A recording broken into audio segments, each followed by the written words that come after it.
Alrighty, what is up, everybody? Hope you guys are all having a great Monday today. No 49ers practice today, but nevertheless, that doesn't mean we can't talk about the 49ers. Of course we can. So today it is we don't have a name for this yet. It's I'm just sorry, guys. Vinny and Ben, something about us young 49er fans talking about the 49ers, something along those lines. If you got any suggestions for some great names, let us know. As always, like, comment, subscribe. All of Ben's stuff is in the link in the description. His Twitter and YouTube, and then also my stuff is down there as well. So any subs, likes, comments would be much appreciated on the channel. As I mentioned previously, we are joined today by all 49ers SI's own Ben MEYERSON. Ben, you had a very exciting morning this morning. On the old Twitter. How are we? I'm doing well. I was kind of hoping when I tweeted at David Lombardi I would get some sort of response, but I don't know if I quite expected what went down to go down that way. But no, I appreciate Grant getting my back, man. That's good on him, and he's right to feel the way he does. But no, shout out to you, Vinny. I appreciate you having me on. Of course, man. We're gonna be doing this every Monday, pretty much throughout the whole season, and for everyone watching, in terms of the name, we'll come up with like a college angle or something. Oh, yeah. That. We'll have something cooking because we're going to take next week off and then we'll be back right after that. And by then, hopefully, we'll have something. And if we don't, you guys should yell at us. Just yes, please. Yell and scream at us. At me on Twitter, at Vinny on Twitter. Yes, we need a name very badly. Yeah, something along the lines of us being college kids, 49ers, probably, older 49ers fans telling us we don't know what we're talking about because we're younger and we haven't seen – they're right in some parts saying that we haven't seen the best of 49ers football. It's been a little bit of a struggle in these past 10, 15, 20 years. But nevertheless, the sun is shining potentially in the future here. Niners are looking in a really good spot to have a very successful year and a very successful next few years with the roster that they have. And, the addition of Trey Lance and that Trey Lance era of the 49ers starts on Friday. The first game of the preseason Saturday. My bad. No. We're keeping you on your P's and Q's. Yes. Please do. But 49ers preseason starts on Saturday against the Kansas City Chiefs at Levi's Stadium. Typically in the first two games of preseason, not much you'll see from the main guys. It's really that game 3 where they I think is when they play like a full half, most of it, and then they don't even play game 4. So you'll see some glimpses and and I do want to address this preseason is shortened, so I think the schedule might be changed a little because usually, like you said, it's 4 preseason games, but this is the first year where it's going to be 3. And from everything I've been gathering and from what I've been hearing around the league, it seems like what that 3rd preseason game used to be, it's now going to become that 2nd preseason game, right? So that like you were talking about just now, Vinny, the fact that most of the starters will play in that 3rd game. If you're going to see them for a majority of a preseason game or for the most you'll see them, it's going to be in that 3rd game. So this year, instead, it's going to be that 2nd game. And the way the schedule has changed, and we could get into things in a second, Vinny, but I just wanted to make sure I mentioned this. There's going to be about a 2 or 3 week gap between the 3rd preseason game and week 1 of the season, which very different from other seasons. So I'm interested to see how that affects the team. I feel like it only benefits, a team like the 49ers, especially with their situation they're heading into. It gives them more time to potentially offload a Jimmy Garoppolo or something like that. But the schedule has changed a little bit, but it's still relatively similar. It's just that one less game. Timing's a little different, but like I said, that 3rd preseason game where all the starters used to play, it'll become the 2nd preseason game now, in my opinion, at least. That's just what I've been reading and seeing. And then, like you said, that 3rd game, that last game, which is usually that 4th game, there just won't be as much. Yep. Most definitely. Sorry, I was just looking at the preseason schedule here. There are only 3 weeks. I believe it's only 3 weeks. It's going to be the Chiefs first. It's going to be the Chargers next, and then it'll be the Raiders, I believe, after that. So because they were going to play the Bears, but the Bears game got maybe they are playing the Bears. No, they're playing the Raiders. So yeah, it looks like they're just playing 3 preseason games. So yeah, like you mentioned, it is going to be probably that second game where you look at potentially the first team starters and and it just brings more incentive for the other players on the team to, really show up and have their moments. One less game to show that. So with that, we'll get into our first, topic here. What should we be expecting from the 49ers this preseason? What are some of the things that, you personally, Ben, want to see from, either players or philosophically? What are some of the things that you want to see from the 49ers this preseason? Well, I think what we're going to see is, the one thing I see them really attacking in the preseason is obviously the least talked about thing this offseason, the quarterback position, right? Yeah. No, as being serious for a second, like they're gonna the quarterback position is going to be the most important thing in the preseason. That's why so many 49ers fans are interested in this preseason. So the way I see it is because of Jimmy Garoppolo's injury history. I don't think he's going to get that much play time in particular. I think if anything, we'll see him in games 1 and 2 a little bit. In fact, I think we might even only see him in one of those games potentially just because of his history and everything that we've seen from him. And the way I see it going is that first preseason game on Saturday is against the Chiefs. I see Jimmy getting a series in that game, and then maybe he plays in that second game. But beyond that, I don't really see much from him. And then in terms of what we can expect from Trey Lance specifically, the way I see him playing in the Chiefs game and in the Chargers game after that specifically, I don't know as much about the Raiders game because they don't really even play backups in those games. It's really a lot of the end of the roster, 90th, 89-man guys who aren't going to make the team necessarily, who they want to put on tape. So I think with Trey, he'll get some run in those first 2 games. I see him playing about a quarter and a half each of those games, maybe a half. But beyond that, I wouldn't see much more. And then the way I see the rest of the reps divvying up is we'll see a quarter from Josh Rosen each game in those first 2 games, and we'll see a quarter from Nate Sudfeld. That's how I see things playing out. And specifically when I look back at prior preseasons and how teams have handled rookies before, I looked at the Browns in 2018. I looked at the Bills in 2018. I looked at Carson Wentz in 2016. That's how I see the situation playing out. And if you just go on precedent with a quarterback who has been injured like Jimmy Garoppolo, they're just not going to put him at risk as much. And I think that's a smart decision, even if he's not going to be on your team. Because obviously you don't want him to get hurt and then he loses all the trade value, right? So that's how I see things playing up and divvying up between the quarterbacks. Does that make sense, Vinny? Yeah, no, definitely. Do you think there's a situation though where Garoppolo actually does get a little bit more playing time than a normal preseason because of him not playing much last year and him needing his reps?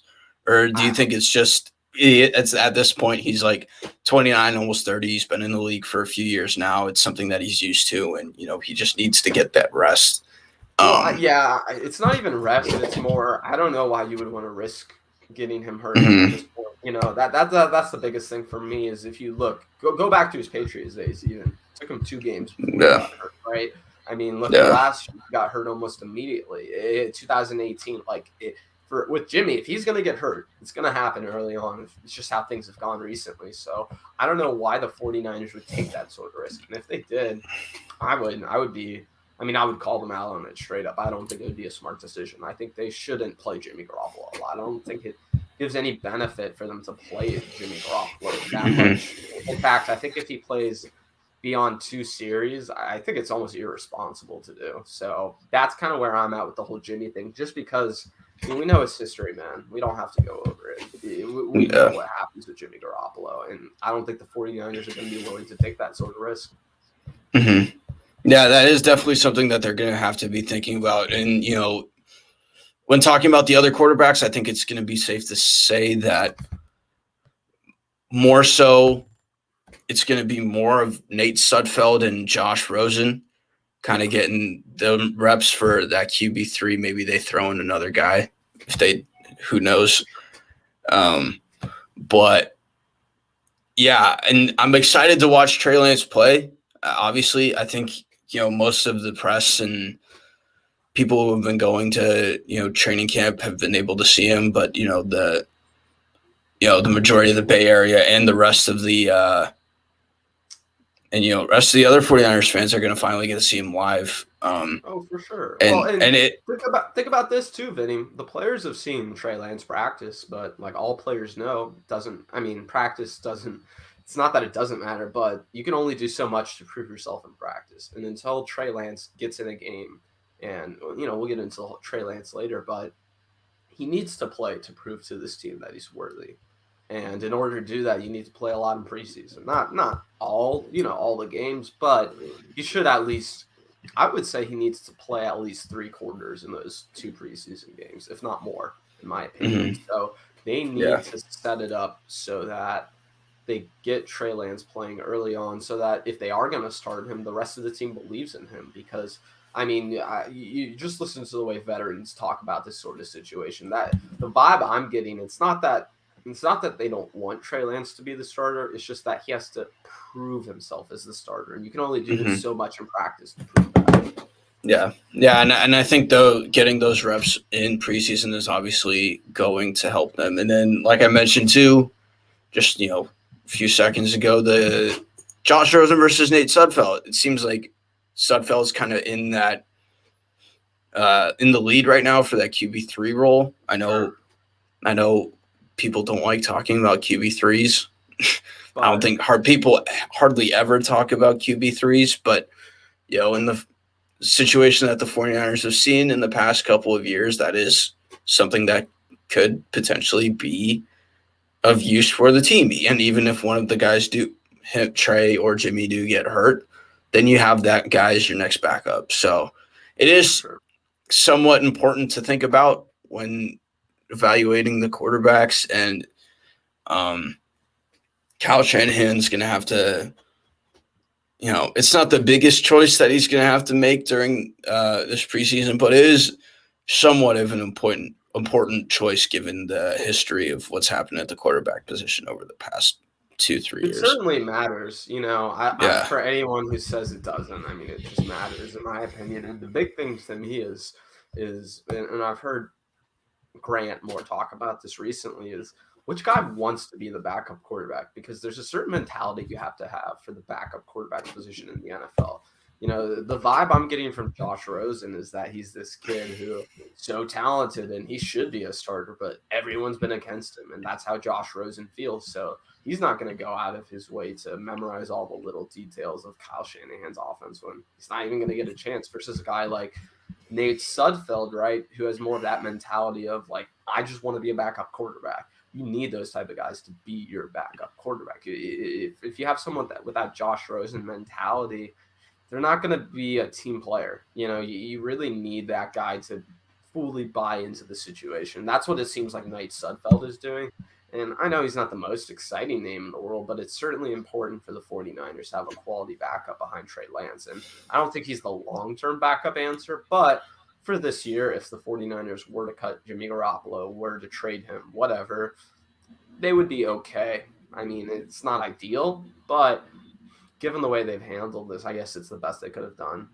Yeah, definitely. And, transitioning out to, the non-quarterback, everybody else on the team, because quarterback conversation's been going on probably since May or even March, way back even before then. The other thing that I want to see from the 49ers this offseason, or this preseason, is,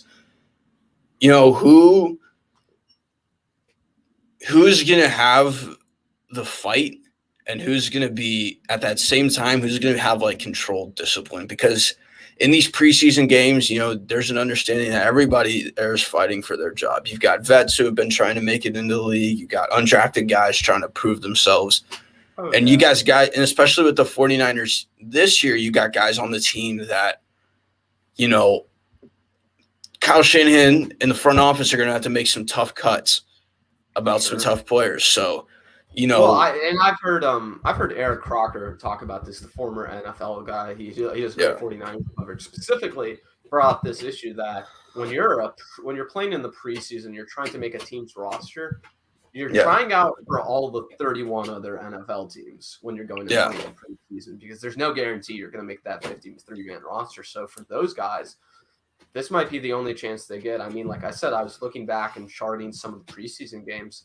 Nate Sudfeld got a lot of reps in the Eagles preseason when Carson Wentz was a rookie. So the point being is that you're going to get a lot of guys who are getting more reps than they would usually get, and quite honestly might get reps in preseason and then never play for the 49ers during the regular season. So for all these guys, from the players' perspective, they all want to go out and prove and try out for these other teams. That's what they're doing.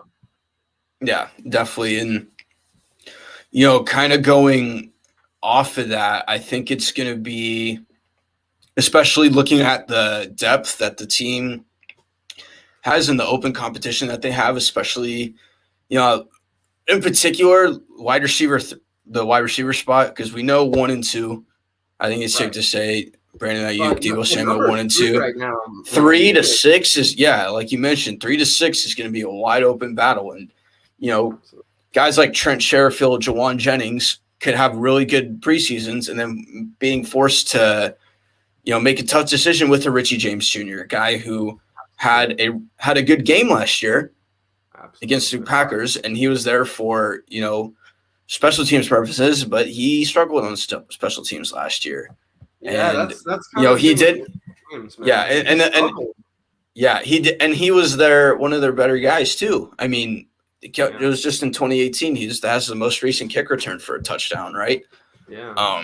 So there is still, obviously, there's still value, and he is a good player, but, you know, in these 3 weeks, could one of those guys potentially make, like a Sherfield, the Craig Kraft, the Jawan Jennings, even Austin Watkins Jr., Travis Benjamin, like those guys, Kevin White, like could those guys force Kyle Shanahan to make a tough decision? And that's going to be something that I'm going to be looking forward to. A player in particular that I'm looking forward to watch this preseason is Talanoa Hufanga.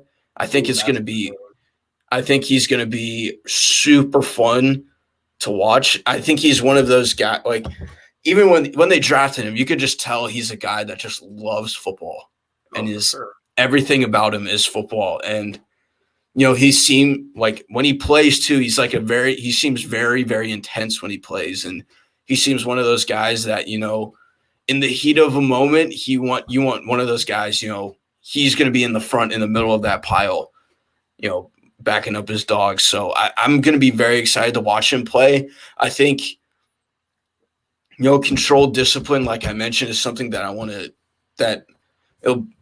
and I don't think Hufanga has had, you know, discipline issues on the field.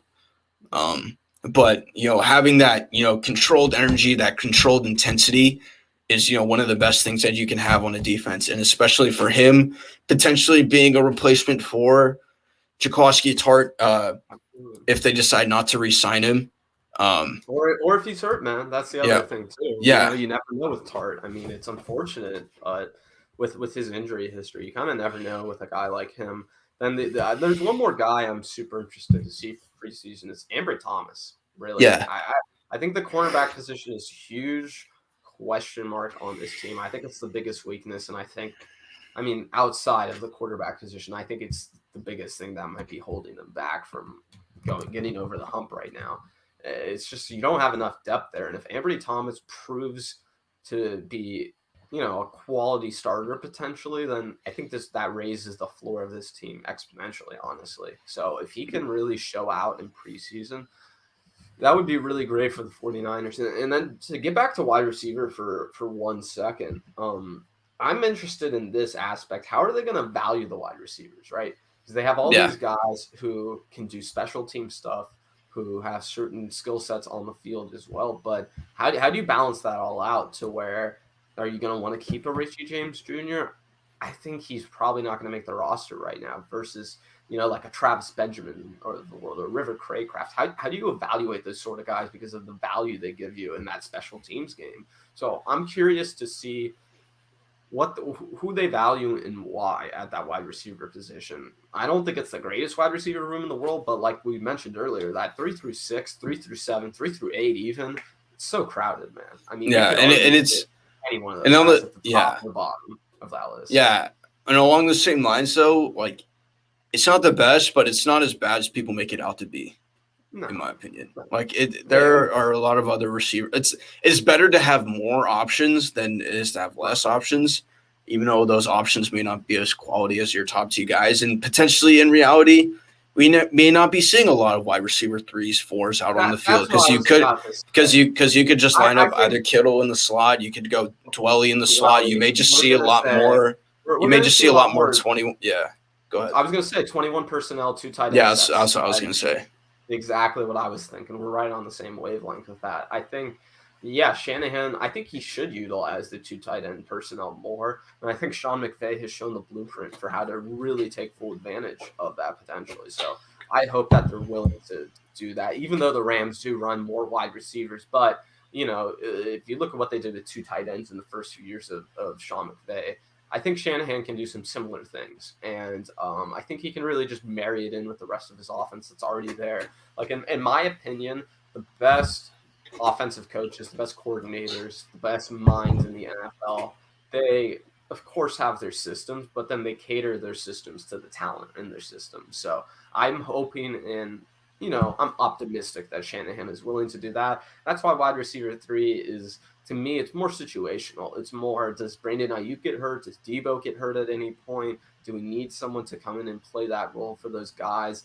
And then, through the whole season, we don't want to get those guys too much wear and tear. So I think it would be very smart for the 49ers if they play this out the right way. And I think Kyle will, but I'm curious to see who makes the team, who doesn't, and, what skill sets they're looking at from the guys. And, hey, maybe Jalen Hurd appears at some point. I don't think he will. Yeah, that's the name we haven't even mentioned. Yeah, it's like that shiny like Pikachu in Pokemon or a Snorlax or something. It's like impossible to find, man. You never know if you're even going to run into it. So maybe he'll show up. Maybe we'll run into him in some tall grass, but man, because he would be a very important addition to this offense because I think we know that the talent is there. We just haven't seen him play. And, it's going to be important for him to see what he can bring to this team because there is something there. And, he was a running – like you could put him as a running back, as a slot receiver, outside receiver, maybe even as a tight end. Fullback. I mean, with him – just adds an extra level of variability to Kyle Shanahan's offense, which I love. It's the thing he does the best, that you see him create so many confusing personnel packages, and I think Jalen Hurd could add to that. But like I said, are we going to see him? I don't know. To answer this question, though, Bay Area Balder's saying I feel like a third wide receiver gets more run than a number 2 tight end. Yeah, I think this season the tight ends might get a little more run. Honestly, it might divvy up.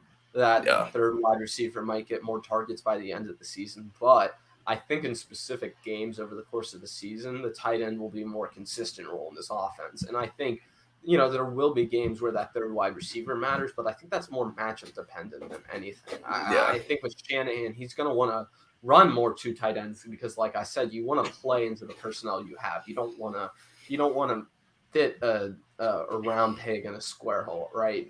And I don't think that's what he's doing. But I hope he's just willing to adjust his offense and, shift it a little. Plus, I think there's going to be a very high possibility that we're going to see a lot more Kyle Juszczyk. Hopefully in the offense. Otherwise, I don't think he would have gotten that deal if they wouldn't known like, hey, here's our plan here. So I think part of it too with Juszczyk, I just want to make sure I mention this because I don't think I've said this anywhere, but I've definitely thought this is that you brought in Trey Lance, right? You brought in a rookie quarterback. Why not bring back your smartest player on the offense? I think that's the way exactly. So exactly. I don't know if his role will be that much increased. I hope it will be. I think it should be, but I just don't know if Shanahan's going to go that route. Unfortunately. Yeah. It's going to be Ross Dwelly, man. Ross is getting those targets. I'm telling you, man, he needs to get the ball more. He's got some of the best hands on the team. I want to see him get more because he makes those tough grabs that you just don't really expect. He kind of makes like those KB grabs that he made when he was on the team, in traffic, stretching out. So I hope to see more of Ross Dwelly. Plus Grant will be happy when he sees more Ross Dwelly out on the field. Shout out to the Dwelly family. Yes, of course, always. So with that, we're talking about different players here, or maybe there's I don't want to restrict this to just players because I think some coaches have some pressure on them as well.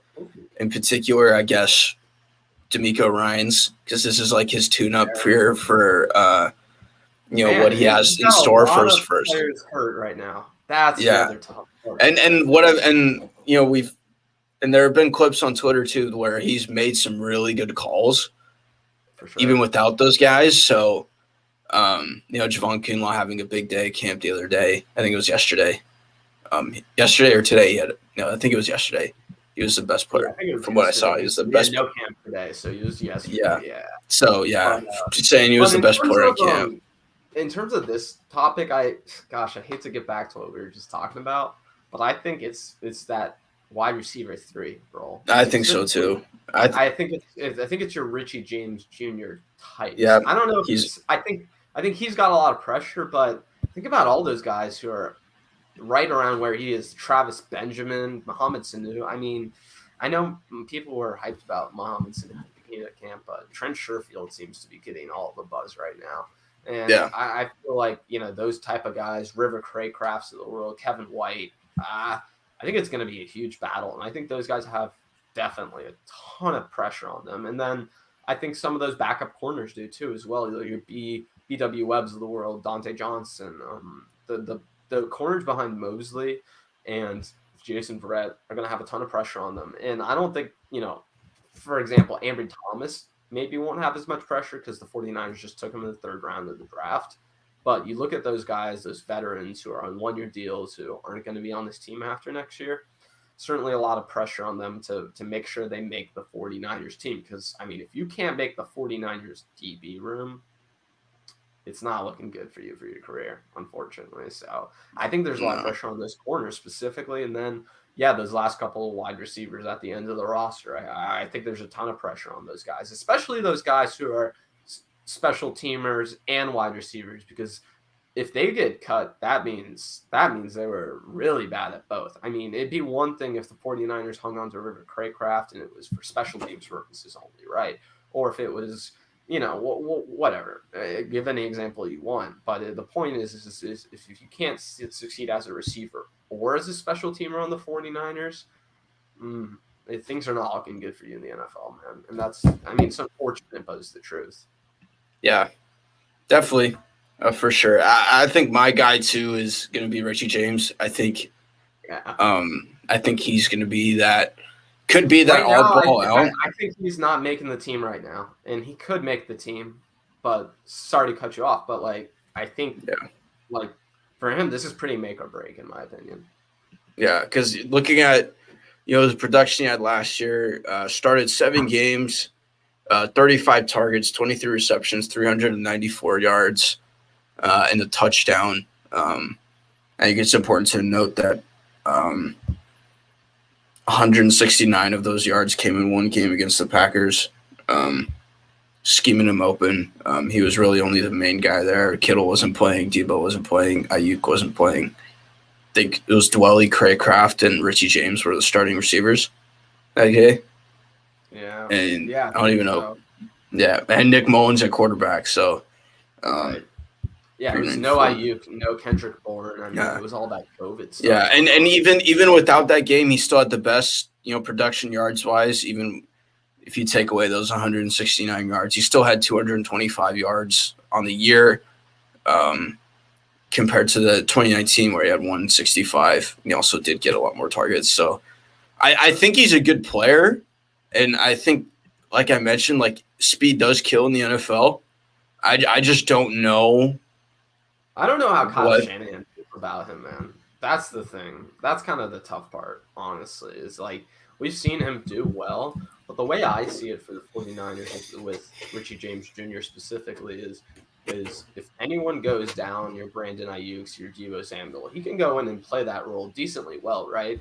But in terms of him being the 3rd wide receiver on the team, that's just not that good of a role for Richie James Jr. So he's kind of dependent on other people not playing for him to really have as big as an impact as we saw him had in that Green Bay game. And like you said, everyone was hurt in that game. There's a lot going on, but point being is that when they needed to rely on him to be a number one type receiver, he could kind of do it. So if they don't want to bring him back, I just think that's tough for Richie James Jr.'s career. I don't know how much he can play in the NFL after that. Yeah, because I think if there were to be someone today, like today, if we had to say, hey, who's going to be wide receiver 3 for this team, I think most people would say Sanu.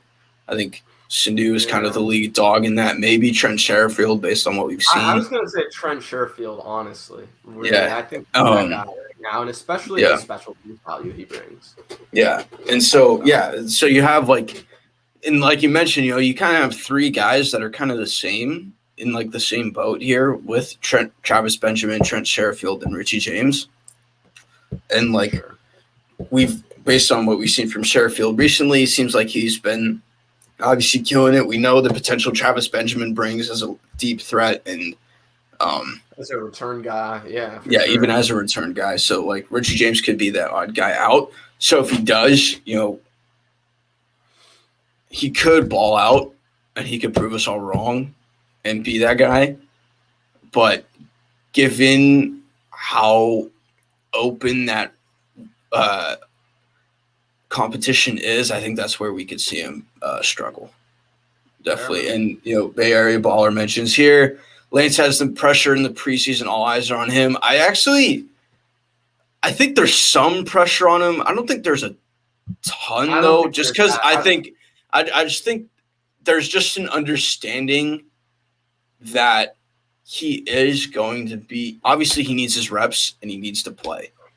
Yeah. And, if he doesn't play well, then the pressure's on him. But I don't know if there's much pressure on him in the sense that, they do know go ahead. No, I was just going to say, Vinny, I think the coaches have communicated exactly what they want from him. And that's the point, is that people look at all the outside pressure, and that's fair, given. But I think what you need to pay attention more to in general is just the fact that you need to look at how the coaches are communicating things to their players. And the way I think everything has been communicated to Trey Lance, obviously we don't know everything, but I don't think they're putting pressure on him in the preseason. I think it's more of a situation if he succeeds, great. If he doesn't, well, this was kind of expected from Trey Lance. So in that sort of way, I don't think, could he vault himself into that starting position? Sure. But that doesn't mean there's pressure on him necessarily, because if he does fail, which I don't think he will, but if he were to, quote unquote, fail in the preseason, I don't know if all the pressure would be placed onto him, just because, look at what Jed York was communicating just a few months ago. He was going to sit for 2 years at that point. Obviously that's not realistic, but point being is that I think this team, this organization, this coaching staff has communicated exactly what they want Lance to do. And I think they're not putting pressure on him to play in the preseason like that. And like I mentioned this to you last week. I just want to see one day where, and I'm not saying this as a bad 49ers fan, right? I want to see a day where he is just god awful and he is just terrible, because I want to see how he rebounds from that, and I want to see that development. And I don't want him to play bad on purpose. No, but I just want him to have that welcome.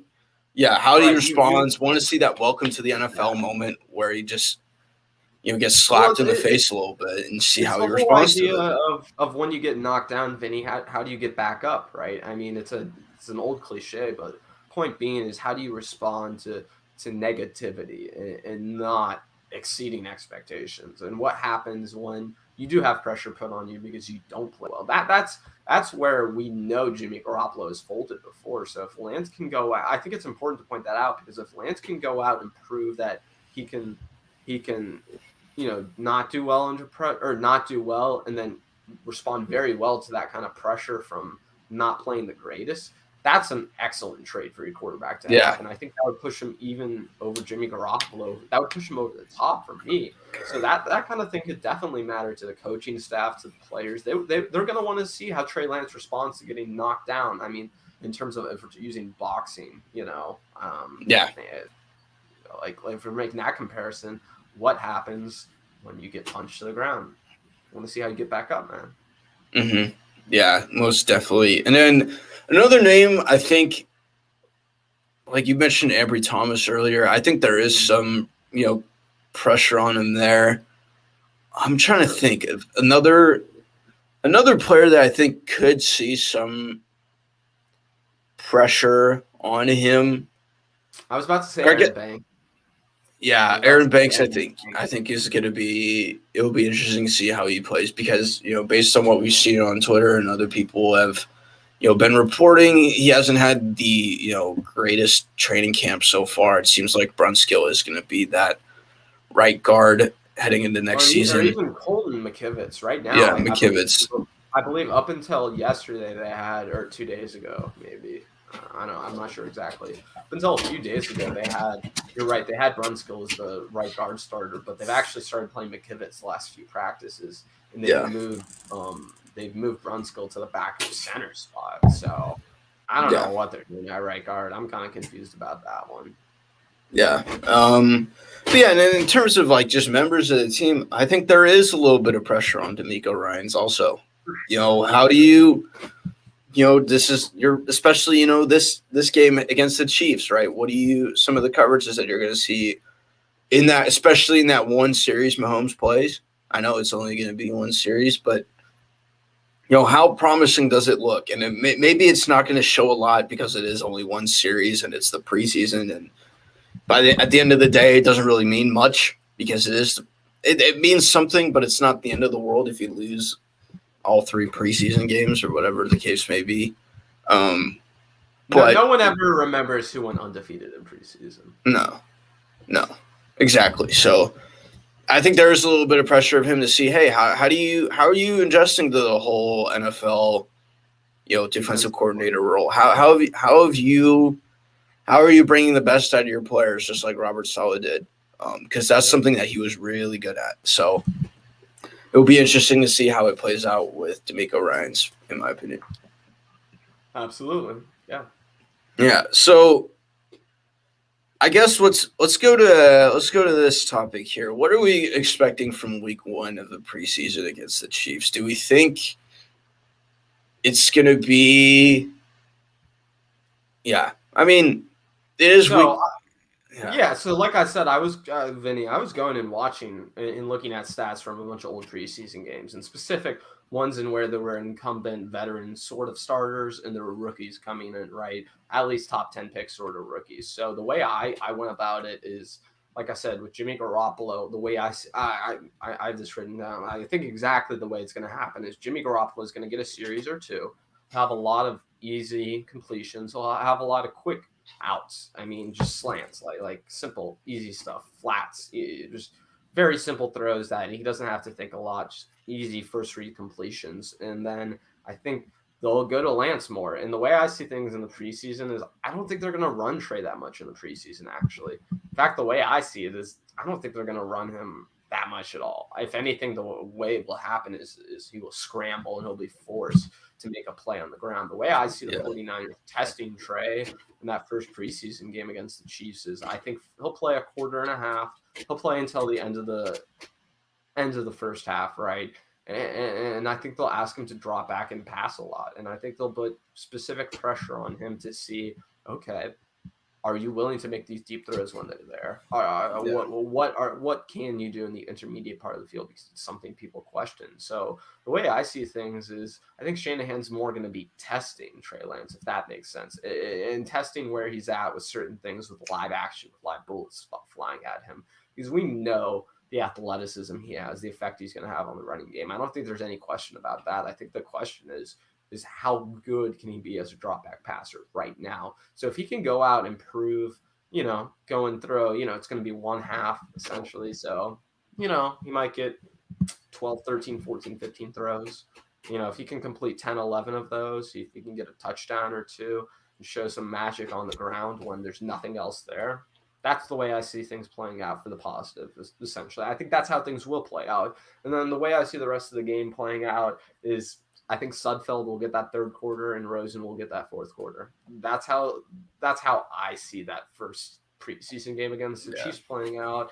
And then also the other interesting thing, the other aspect of this is I'm going to be interested to see who's playing on the defensive line that game specifically, and where their alignments are, and who are they playing on the edge and who are they playing on the interior, because they do have a lot of tweener guys who can do inside outside sort of stuff. So I want to see for the backup guys, for the guys who aren't Eric Armstead, for the guys who aren't those better players. Your Nick Bosa, your Zach Kerrs of the world, your Arden Keys, your Mo Hurst.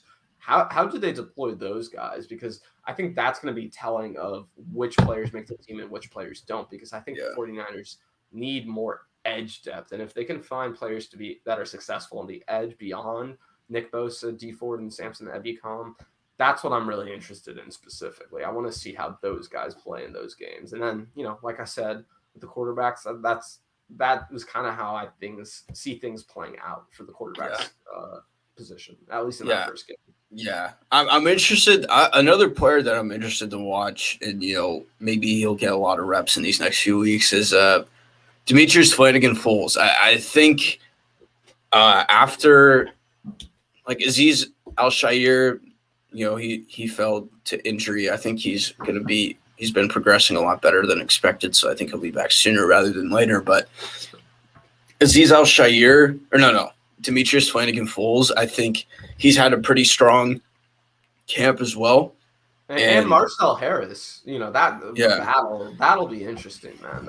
And I think along those lines too, I think the next player that has the most pressure on him outside of Richie James is Marcel Harris. Mm-hmm. I think there is some pressure on you if you have to change positions, because I think that he is a good player. But there had to have been a reason why they decided to switch him to a linebacker rather than a safety. There was something that either Kyle Shanahan and Tamika Ryan saw where they didn't like. If they cut Marcel Harris, is another team going to pick him up right now? I mean, not knowing what he looks like at his new position necessarily. So for him, there's a ton of pressure to make the team, because if he doesn't, probably going to be on the practice squad for the 49ers. Because I'm not saying they switched him because he's a bad player. But given the position that he was playing, there was something that they saw where he could play in a different position. And so does that, incentivize teams knowing that you could play him in those different positions, or does that give teams some extra precaution, understanding that he did have to switch positions to be the best spot? So, but we're looking for a safety. If teams are looking for a safety, they want to sign Harris if he doesn't make the 49ers roster. Is he good enough to be that safety role, or do we have to, make room for him as a linebacker?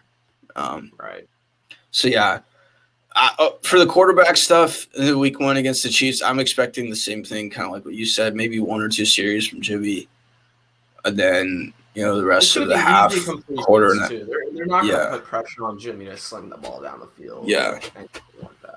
Whereas I want to see Trey get more of those opportunities in the pocket, passing the ball, and because like you said, we do know what he can do running, and his mobility will be in effect if the pocket closes and he has to make a play with his legs. You don't need much design runs from him. Exactly. Shanahan's not going to put all these design runs in the game for him. Not in the first preseason game. It's kind of pointless in my opinion. So, yeah. But no, Barry Ball is absolutely right on this one. Harris, he is good around the line of scrimmage. He's just not that great in coverage, which as a safety. Tough one. But the 49ers just need better coverage guys, in my opinion. So that's is what it is, but he's definitely going to be a lot of pressure on a guy like Marcel Harris for sure. Yeah, most definitely. So I'm obviously going to predict the 49ers to win this game. I think they're going to win. I want to predict them to win every single game of the year. Go 20-0. He's backup quarterback. Chad Henne still? Is it still Chad Henne? Let me check that one. Yeah, he played last year, right? He went in for a couple. I think he. I think it's Chad Henne. I think he might have moved on though. Let me check. Is it Matt Moore? It's Chad Henne. Yeah, you're absolutely right. Matt Moore's still on the team too, right? No, actually, Matt Moore switched. That is a great question. Oh, yeah. Okay. Matt Moore. found the wrong Matt Moore. Look at us caring about Matt Moore. I just gotta make sure I'm right. So, he's on Kansas City in 19. Looks He like must he's have not retired, signed maybe. anywhere. He may have retired. Oh, Maybe he did, man. yeah. Potential. So yeah, preseason. It's gonna be fun to watch. For sure. Last topic on preseason, and I think that it's still up in the air, I believe, as to who will be the starting quarterback week 1. I don't think there's a definitive answer yet. Oh, for sure. So do you think if Trey Lance were to win the job, do you think he has to play maybe not perfect, but does he have to play to show that he can be ready week 1, or would you be comfortable with him going into Detroit as the week 1 starter with maybe still some question marks? Or I guess the question here should be, do you need to be fully assured after preseason to go in and say, hey, Trey Lance needs to start week 1? I don't think the 49ers need to be fully assured. I think what they need to be fully confident in is his ability as a drop back passer. And if he's even comparable to Jimmy as a backup or as a drop back passer and as a pocket quarterback, if it's even close, what are we even talking about at this point, man? I mean, we know he's the better athlete. We know what kind of effect he's going to have with 11-on-11 football. I don't think there's any question of that. In fact, the defense has seen it. The Debo's seen it. All these players on the offense, they know his effect on the running game. They don't question that. So for the 49ers specifically, I think they're going to want to see him succeed as a drop-back passer. And if he's somewhat successful or somewhat comparable to Jimmy as a drop-back passer, there's no way they shouldn't start Trey Lance. I mean, maybe they wait an extra week or two.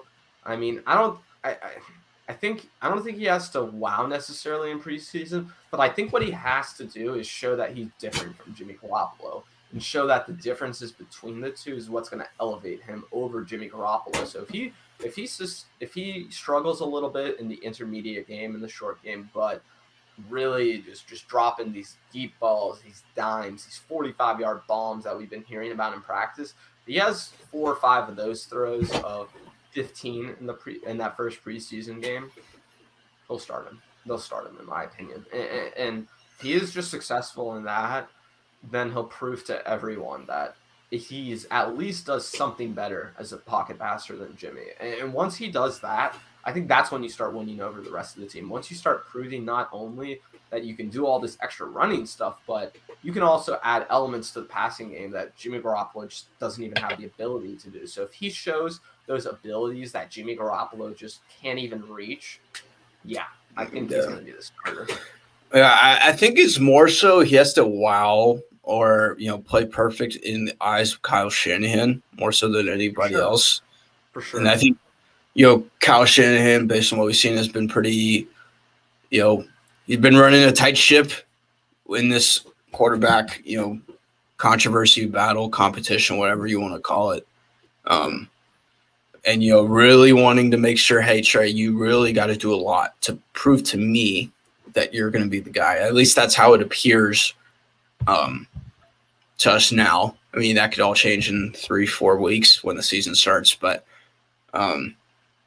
because ultimately it's going to be Kyle's decision who it is we want starting week 1 heading into Detroit. So he's going to be the guy that needs to, in his eyes, Trey Lance needs to be, perfect. And what definition is perfect, we don't know. We'll find out.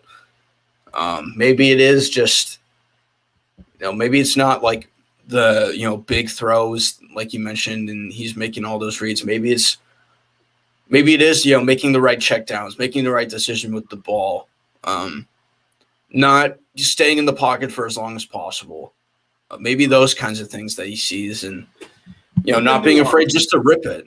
Yeah, exactly. The details, it's all what Kyle Shanahan pays attention to. So I think going on that track, if Trey Lance is very detail oriented and he pays attention to little specific things and he improves on those things, not only throughout the preseason, but just in that game alone, if he does those type of things, Kyle Shanahan is going to fall in love with this kid, because that's the only thing that he hasn't proven to Kyle so far is how does he adjust in game like you were talking about earlier, how does he respond to those punches, right? So if he can respond well to the challenges that Kyle throws at him in the preseason, we already know how Kyle feels about Jimmy Garoppolo. I mean, it's fairly obvious to me. So I think if Trey Lance proves, like you were saying, that, and maybe what I'm saying is a little different, but I feel like if he's very detail oriented and is constantly improving. You know, they always talk about stacking one day on top of the other in training camp, right? That's the whole thing. Stack one on top of the other.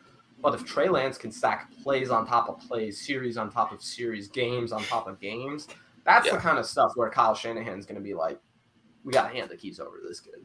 Mm-hmm. Yeah.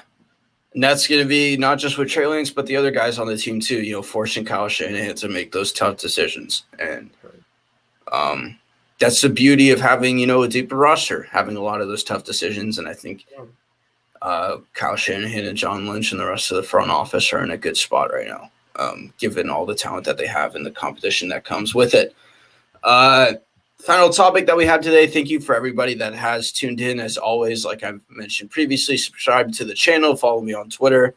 Ben's YouTube and Twitter is in the description down below as well, so give him a follow as well. So this is kind of an older topic that I saw a few weeks ago from John Chapman.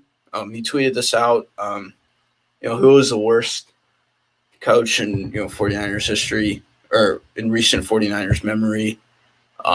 Two of which I wasn't very familiar with because I was only like 5, but two names that were in particular on there that I particularly remember back were 2015, 2016, Jim Tomsula and Chip Kelly. And there was a lot of divide on the who was worse between those two in particular. A lot more people said Jim Tomsula. I'm of the opinion that it is Chip Kelly. I just don't understand how you could be a worse coach than someone when you've won more games. And I think when you add the context to the situation, and we were talking about this beforehand, Vinny, so sorry if I was cutting you off there, but with this one in specific, right, you want to talk about the expectations that these guys had going into the season. They had similar sort of expectations, and if you look at it this way, Jim Tomsula, I don't want to say he outperformed expectations, but he outperformed how good the team was. This team was ranked the 32nd team in football according to DVOA that year by Football Outsiders. The worst team in football. They won 5-11, right? 49ers won 6-10 last season. So when you look at it that way, and then you look at what Chip Kelly did, won one game against the Rams, then lost 13 straight, then won one more game against the Rams.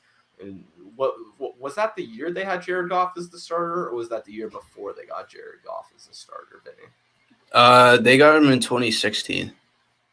Okay. Same year they drafted Wentz. Right.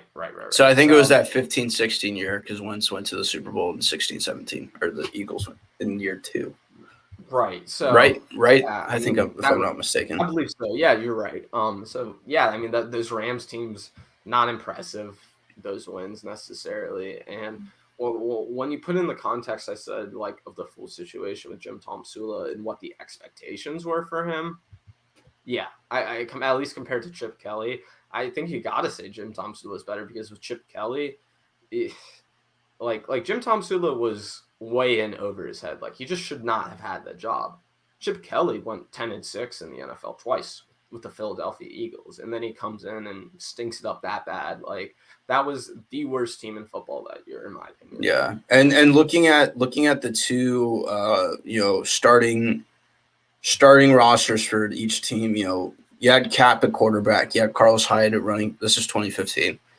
Right. You had Colin Kaepernick, Carlos Hyde, Anquan Bolden, Torrey Smith, Garrett Selleck, Vance McDonald, Joe Staley, Alex Boone, Marcus Martin, Jordan Devey, and Eric Pierce. And then defense, you had Glenn Dorsey, Ian Williams, Quentin Dial, Ahmad Brooks, Navarro Bowman, Michael Wilhoit, Aaron Lynch, Tremaine Brock, Kenneth Acker, Jaquaski Tartan, Eric Reed. Then you look at 2016, Kaepernick again, Carlos Hyde, Jeremy Curley, Vance McDonald, Quentin Patton, Torrey Smith, Joe Staley, Zane Beatles, Daniel Kilgore, Joshua Garnett, and Trent Brown. So pretty much two completely different offensive lines, except for Joe Staley. Then you had DeForest Buckner, who you drafted. Glenn Dorsey, Quinn Dial, Ahmad Brooks, Nick Ballore, Gerald Hodges, Eli Harold, Tremaine Brock, Jimmy Ward, Antoine Bethea, and Eric Reed. So, I mean, both. I think that 2015 roster is better, but is it better? Is it much better to where, like, how much better would Chip Kelly have done if he had that roster? Exactly. Right? Exactly. So that's where I think I see the little bit of discretion there. And, dude, they signed Jared Hayne. Signed a rugby player. That's when you know when you're signing rugby.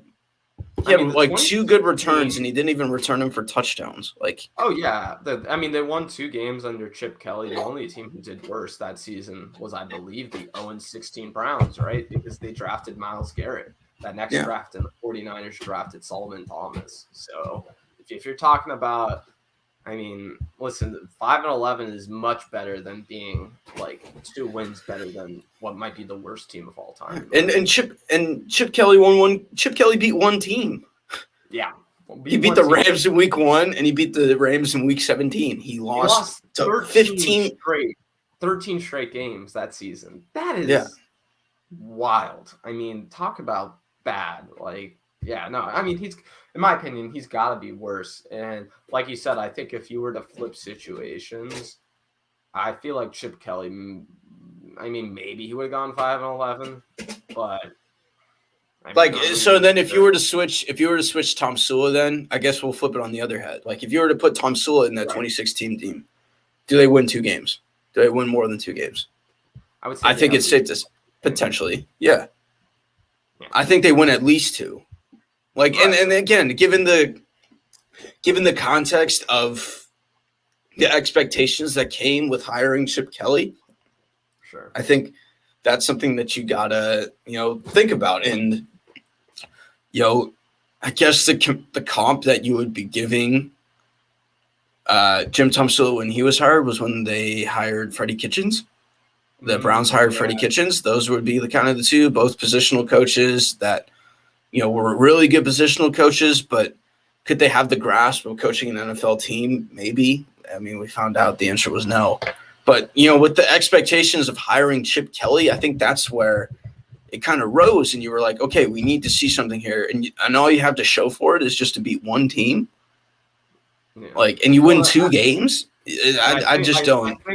I think Chip Kelly, like you're saying, the point you're getting to is Chip Kelly let down the organization, the fan base, everyone involved more than Jim Tomsula did. But Jim Tomsula, yeah, he wasn't the greatest. He didn't win a ton of games. He didn't push the 49ers forward or anything. But it's not like much more was expected out of him versus a guy like Chip Kelly, who, like we've been talking about, he was expected to lift this team out of the dark and kind of to the opposite. Yeah, I mean, yeah, I don't get it, man. That just doesn't make much sense to me. So that's all the topics that we have today. I see there's a couple of people in here. If you guys got any questions for myself or Ben, feel free to shoot them in the chat right now. As always, like, comment, subscribe on the video. My stuff is in the link in the description, and Ben's stuff is in the link in the description as well. Yeah, and I got some great stuff coming up on my YouTube channel for everybody. I got tonight, I'll have Barry Baller, who I see in the comments. We're going to be talking about potential season awards for the 49ers, so that should be fun. But then Tuesday, I have Splash Cousin and Jason Aponte. Wednesday, I have Rich Madrid, so I'm pretty excited for my week of streaming. I should have some great content for everybody. So if you like this today, go check out my channel. I'm sure you'll enjoy that. And then if you love seeing Twitter beef, just go over to my Twitter. Yeah. Oh, jeez. Shout out David Lombardi. Oh, wow. Yeah, that was nice. That was nice to see this morning. I was just like, hey, that kid Ben. Dude, I was about to go to sleep last night at like maybe a little bit after midnight, near close to 1 a.m, and I just looked over at my phone. I was like, why do I have like 8 tweet notifications? And then I checked and I saw these people commenting on my original post. And I'm like, why are people talking about this comment from this David Lombardi thing? And I scrolled a little bit more and I was like, oh, okay. Yeah, I see what's going on here. So, no, that was interesting. And it's always fun to see Grant get really fired up about this kind of stuff because, I know he feels a certain way. Yeah. Appreciate it, Bay Area Baller. Really do appreciate it. Make sure you drop that like too. Vinny's gonna be making some great stuff. We're gonna be doing this every other week, or not every other week. We're gonna be doing this every other week on each other's channels. So exactly. So this week is on Vinny's channel. 2 weeks from now, when we're back, when I'm back from vacation, that's my bad, everyone. I'm going on vacation again. But when I get back, you're allowed to vacation. By the way, you are allowed to go on vacation. It's just bad timing, man. It's just bad timing. Like I'm leaving Friday.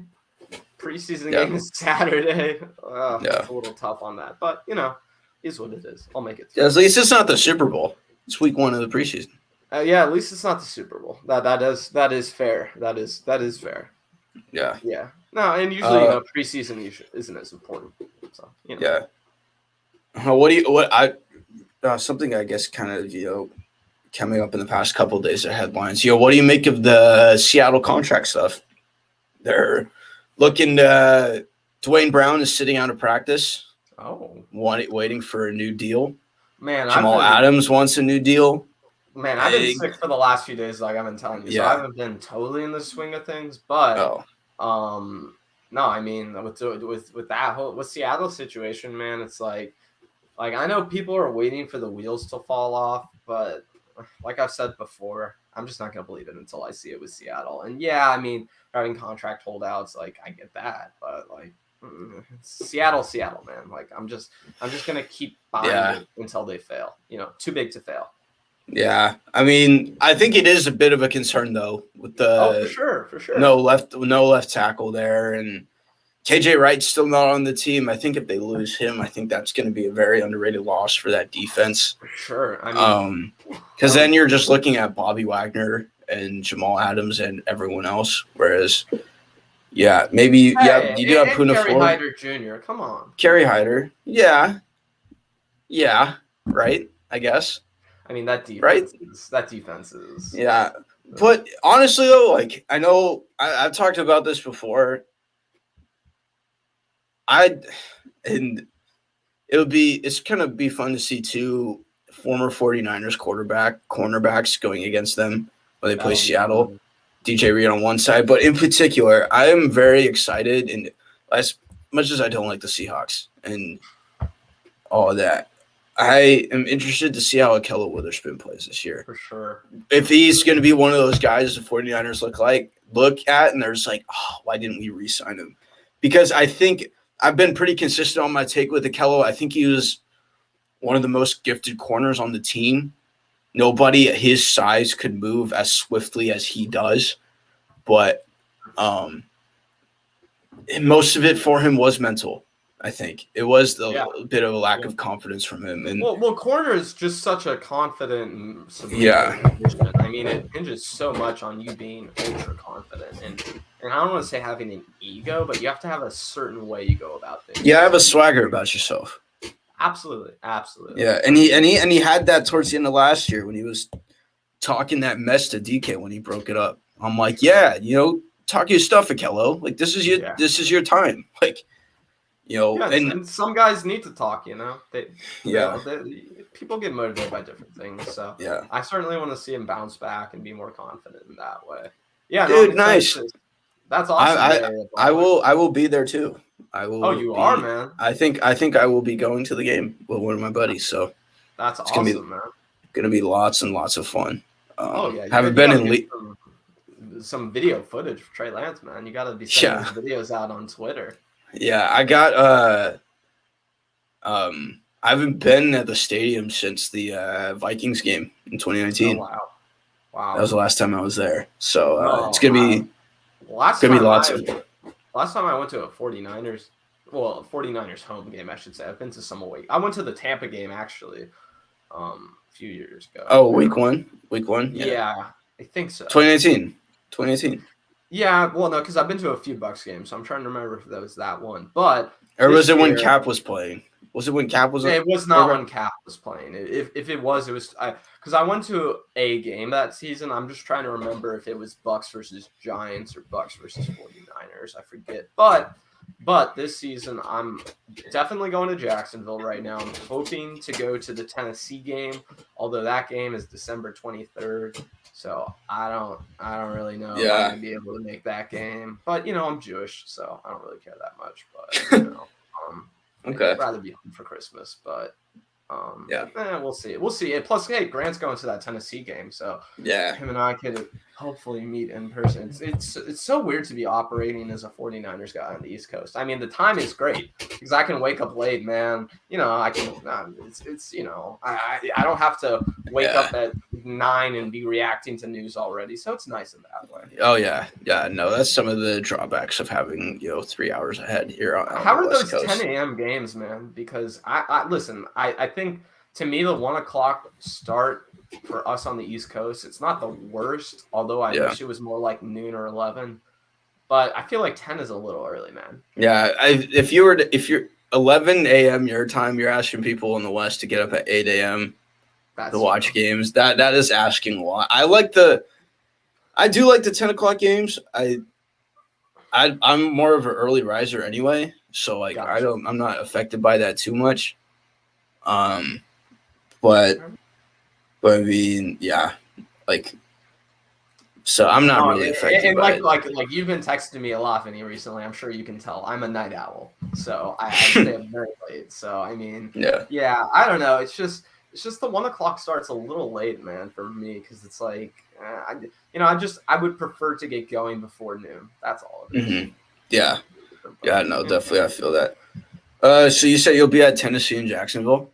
Hopefully Tennessee. We'll see. I'm making the plans for Tennessee right now because for me, I'm up at college at Tallahassee. So the drive to Nashville, it's about 5-6 hours. It's not the worst thing in the world, but we'll see. Me and my brother are trying to go to that game. So hopefully we can get that worked out. Yeah. I'm potentially looking at – so I'll be at the preseason game this week. Right. And then I am – potentially going to week 13 at Seattle. Oh yeah, you told me about that should be cool, man, if you potentially, and then I'll be back home, and I think I'll be going to the Falcons game and the Texans game. So awesome. Yeah, it'll be fun. Gotta wait and see. That's gonna do it for us here today. Ben, thank you again for hopping on, bro. Appreciate it. Of course. For our listeners and viewers here, we'll think of a name in these next 2 weeks, and then we'll get it out for you. So, you add me on Twitter if we don't. Yes. Yell at me. Don't yell at me. Me too. Please yell at me. We need to think of something cool. We do. We'll come up with it. Yeah. So, as always, like, comment, subscribe. Like I mentioned about 10,000 other times, follow Ben's stuff down in the link in the description. My stuff is down here too. Drop a sub. Have a great rest of your day, everybody. And go Niners. Peace. Go Niners. Peace.